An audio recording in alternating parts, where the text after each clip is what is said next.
This is the same patient with the reduced extension into the run. So this is her Footscan data. So this is how we can combine the two together.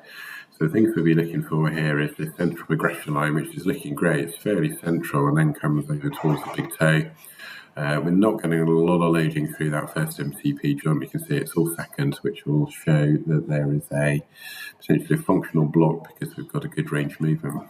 Other things we can pick up on, quick look at the data. So we can see we have very limited first MCP joint.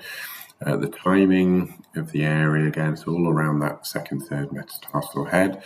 But this sort of gives us more information about whether the foot is being propulsive.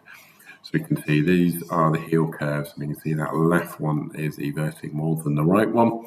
So that would show as a little bit more pronation, but we wouldn't just go on that, but this could be the way the foot's working.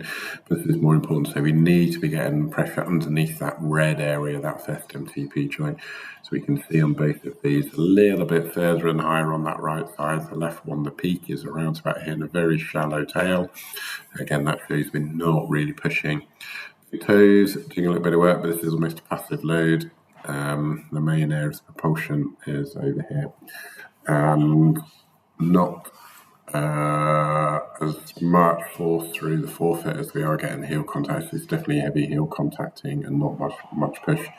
So that combines nicely with the bait information where we have that very stiff pelvis, that posterior pelvis position, and stopping the extension. So we have a foot issue going on and we have a pelvis issue going on, so both need to be addressed, which is where we can use orthosis and then the manual therapy, but also the functional changes that will be going on through the body. So a good example of combining all the assessment to give us a good understanding of what's happening and how to take the treatment forward in the right direction.